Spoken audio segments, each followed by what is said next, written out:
ಎಲ್ಲ ಹೌದು ಸರ್, ನಾವು ನೋಡಲೇಬೇಕು ಅಂತ ತುಂಬ ಕಾದು ಫಸ್ಟ್ ಡೇ 4 ವರ್ಷದಿಂದ ಮಿಸ್ ಮಾಡ್ಕೊಂಡಿದ್ದಂಥ ಎಷ್ಟು ಮೂವಿನ ಫಸ್ಟ್ ಶೋನೇ ನೋಡಬೇಕು ಅಂತ ಬೆಳಗ್ಗೆನೇ ಎದ್ದು ಬಂದು ನೋಡಿರೋದು. ಇಲ್ಲ ಹಸ್ಬೆಂಡ್ ಜೊತೆ ಬಂದಿರೋದು.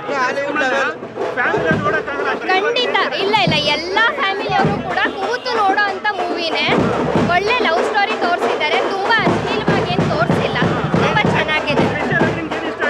ತಂದೆ ಮಗನ ಬಾಂಧವ್ಯ ತುಂಬ ಚೆನ್ನಾಗಿ ತೋರಿಸಿದ್ದಾರೆ. ರಿಲೇಶನ್ಶಿಪ್ ಅಂದರೆ ಪ್ರೀತಿ ಅನ್ನೋದು ತುಂಬ ಇಂಪಾರ್ಟೆಂಟ್ ಲೈಫಲ್ಲಿ ಅನ್ನೋದನ್ನು ತೋರಿಸಿದ್ದಾರೆ. ಚೆನ್ನಾಯ್ತಾ? ಏನು ಇಷ್ಟ ಆಯ್ತು ಹೇಳಿ?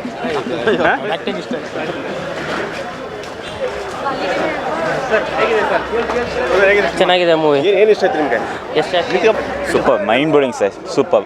ಏನು ಇಷ್ಟ ಆಯ್ತು? ತುಂಬ ಇಷ್ಟ ಆಯ್ತು. ಆ್ಯಕ್ಷನ್ಸು, ವಿಜುವಲ್ಸು ತುಂಬ ಇಷ್ಟ ಆಯಿತು. ಮೈಂಡ್ ಬ್ಲೋಯಿಂಗ್ ಆಗಿತ್ತು. ರೆಕಾರ್ಡ್ ಆಗುತ್ತೆ ಅಂತ ಹೇಳ್ತಾರೆ. ರೆಕಾರ್ಡ್ ಅಂತ ಏನಿದೆ ಇಲ್ಲಿ?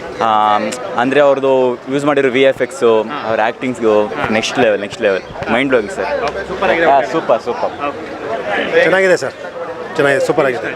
ಎಲ್ಲ ಹಾಲಿವುಡ್ ಟೈಪಲ್ಲಿ ತೆಗ್ದಾರೆಲ್ಲ, ಫೈಟಿಂಗ್ ಎಲ್ಲ ಚೆನ್ನಾಗಿ ಮಾಡಿದ್ದಾರೆ. ಚೆನ್ನಾಗಿದೆ ಸ್ಟೋರಿ, ಮಾಮೂಲಿ. ಲಾಸ್ಟಲ್ಲಿ ಸೆಂಟಿಮೆಂಟ್ ತೆಗ್ದಿದ್ದಾರೆ. ಎಕ್ಸ್ಪೆಕ್ಟ್ ಮಾಡೋ ರೀತಿಯಲ್ಲಿ ಇದೆಯಾ? ಪರವಾಗಿಲ್ಲ, ಚೆನ್ನಾಗಿದೆ.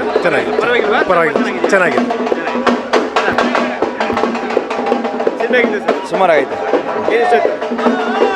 ಕಿರಾತಕನೇ 2ನೇ ಭಾಗ ತೆಗೆದಿದ್ರೆ ಒನ್ ಟೈಮ್ ವಾಚಬಲ್ ಅಷ್ಟೇ, ಒಂದ್ಸಲಿ ನೋಡ್ಬೋದು. ಸೆಕೆಂಡ್ ಹಾಫು ಚೆನ್ನಾಗಿಲ್ಲ, ಸ್ವಲ್ಪ ಚೆನ್ನಾಗಿಲ್ಲ.